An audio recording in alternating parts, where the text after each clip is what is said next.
В эфире телеканала Якутии-24 актуальное интервью. План завоза грузов в навигации 2018 года утвержден распоряжением правительства республики и составляет 1 миллион 118 тысяч тонн.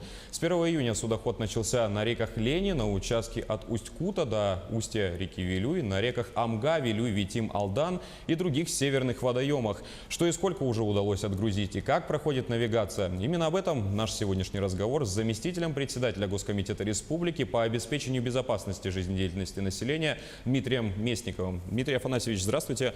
Спасибо, что выделили время и приехали к нам в студию. И наш разговор хотелось бы начать с вопроса. Прошла неделя с начала навигации, но уже стопроцентно завезен уголь для нужд Амгинского района. Как обстоят дела с другими видами топлива для центральных районов? Здравствуйте. Да, действительно, в настоящее время весь объем грузов отгружен на Амгу. Общий объем грузов составляет порядка 3 миллионов тонн. Как вы отметили, для нужд населения этот объем составляет 1 118 000 тонн. В настоящее время по реке Вилюй можно отметить, что отгружен полностью метанол в объеме 1800 тонн.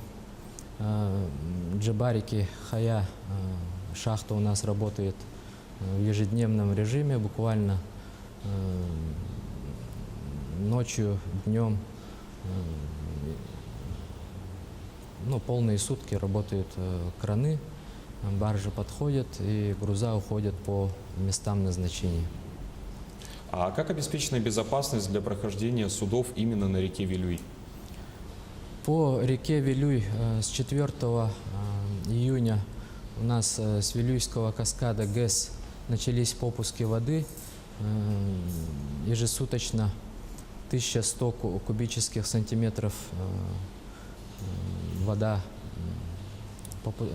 попуски идут, и в течение 3-4 суток эта вода доходит до Сунтаров, и на 5-е сутки можно ожидать в районе населенных пунктов Верхневилюйск и Вилюйск.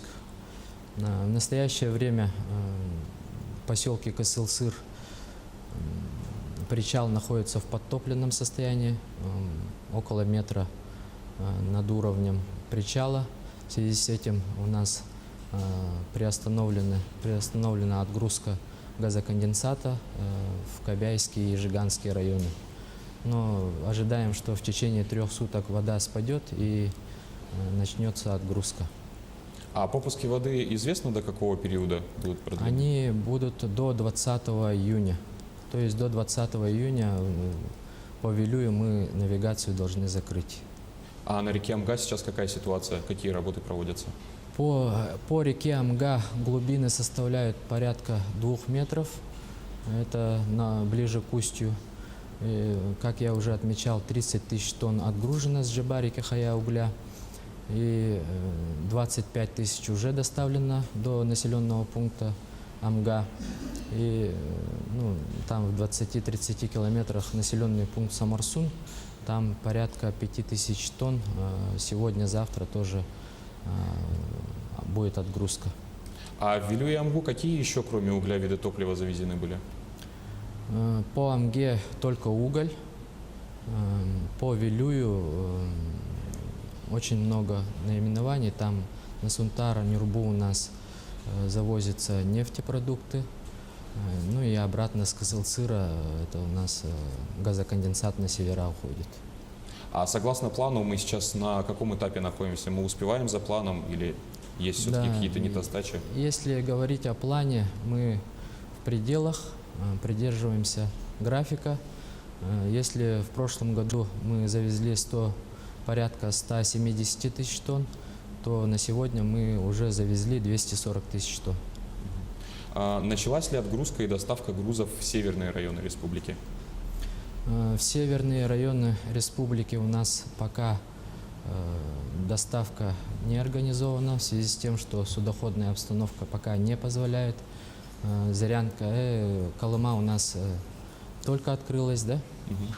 По Яне отгрузка депонационных грузов, несмотря на то, что в низовьях стоит лед, уже началась отгрузка угля и нефтепродуктов. Порядка 3000 тонн уже отгружено и находится в пути в поселке Батагай и Верхоянск. По ситуации с Яной можно немножко поподробнее рассказать, потому что только сейчас там начала убывать вода, и очень интересно, как там продвигается работа. Ну вот, как я отметил, порядка 3000 тонн уже отгружено. Там планируется объем довольно значительный. Порядка 90 тысяч тонн будет доставлено во второй тур навигации, когда у нас откроется морской путь. Сейчас у нас море, так скажем, затянуто льдами. А до какого времени продлится второй тур перевозки? Второй тур практически до середины октября будет действовать. До середины октября. По сравнению с прошлым годом, каковы объемы навигации? А и как-то паводок в этом году изменил планы на этот год? Ну, глубины, можно сказать, что по сравнению с прошлым годом значительнее, позволяют перевозить в настоящее время объемы, которые мы запланировали. То есть, уровни воды достаточны для судоходства.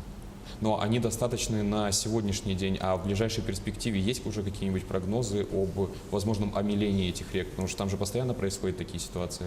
Да, вот Амга у нас примерно действует неделю, от недели до 2 недель. Как раз сейчас уже навигация заканчивается с учетом паводка. У нас населенные пункты в Амге пострадали. Будет организована доставка стройматериалов, продуктов питания и так далее. Дмитрий Афанасьевич, а можно ли предпринять какие-нибудь мероприятия, точнее провести их по изменению ситуации с быстро мелеющими реками? Какой-нибудь план уже разработан по работам? Это очень сложный вопрос. Если на Колыме и по Вилюю проводятся попуски воды с гидроэлектростанций, то по Амге, по Индигирке, по Яне это невозможно сделать. Здесь мы уповаем только на природу. Если дожди, то глубина обеспечивается. Если сухая погода, то, соответственно, глубин нету. Суда стоят, ждут.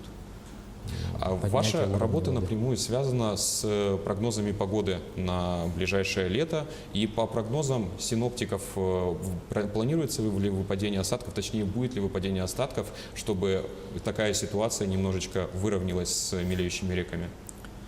В июне нам гидромет дает прогноз неутешительный, довольно-таки жарко будет, поэтому мы действуем в рамках сложившейся ситуации. Но пока уровня достаточно.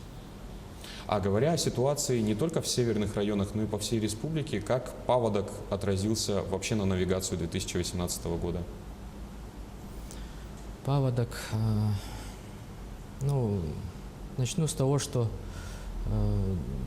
режим функционирования чрезвычайной ситуации у нас с 14 мая действует по всей республике. В настоящее время нарастающим итогом были подтоплены 55 населенных пунктов в 16 районах. Это 45% территории республики. Исходя из этого, буквально в первые дни исполняющий обязанности главы Арсений Сергеевич Николаев подписал указ о мерах по ликвидации весеннего паводка 2018 года. Буквально сегодня-завтра во исполнение данного указа будет издано распоряжение правительства, в котором прописаны сроки реализации мероприятий по восстановлению. Туда входят и восстановление тепловодоснабжения, энергетики, жилья, и так далее. Данная работа зависит не на все 100% от вас, но и также от мест, где принимают грузы. Как вы можете оценить работу местных администраций в этом году по принятию грузов? И что, по-вашему, они делают так, либо не так? Есть ли какие-нибудь замечания? Ежегодно на местах создаются комиссии, куда входят все структуры, которые задействованы в навигацию. Ну, в целом можно положительно отметить, у нас срывов завоза грузов не происходило последние годы, хотя судоходная обстановка последние годы очень сложная, особенно в верховьях реки Лена, на Усть-Куте у нас очень быстро происходило обмеление, но такой ситуации сейчас в этом году не наблюдается. А дополнительно какие-нибудь грузы будут завозиться в пострадавшие районы? Да, по всем пострадавшим населенным пунктам у нас закреплены хозяйствующие субъекты крупные, такие как Алроса, Тасвряхнефтедобыча, Полюс Холода и так далее. И наш вот основной перевозчик, Ленское объединенное речное пароходство, взяло на себя обязательство безвозмездно перевести это стройматериалы, ну, всю необходимую продукцию завести в пострадавшие районы. Пока есть достигнута договоренность по 3 районам, это Усть-Майский, Амга и Кобяйский улус. А какие именно грузы вы подразумеваете? Ну вот буквально сегодня, вот сейчас отгружено 400 тонн пиломатериалов, 50 тонн цемента в поселок Эльдика. То есть все, грубо говоря, по строительным материалам для устранения последствий паводка? Сейчас производится подсчет ущерба дирекции по ликвидации последствий паводка совместно с Министерством строительства, вот как я отметил, с хозяйствующими субъектами.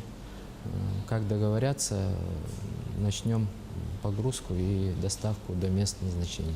Дмитрий Афанасьевич, и очень коротко, все ли готово в портах для принятия грузов на местах? Да, ну у нас, как я отметил, вот по Кызылсыру сейчас небольшая проблема, да, связанная с уровнем воды, и по Зырянке. По Зырянке угольный разрез у нас. Ну, в целом можно сказать, что все готово.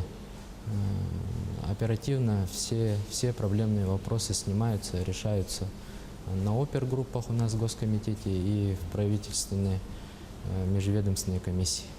Дмитрий Афанасьевич, спасибо за беседу. А я напомню, что у нас в гостях был Дмитрий Афанасьевич Местников, заместитель председателя Госкомитета по обеспечению безопасности и жизнедеятельности населения. Вы смотрели актуальное интервью. Оставайтесь на Якутия-24.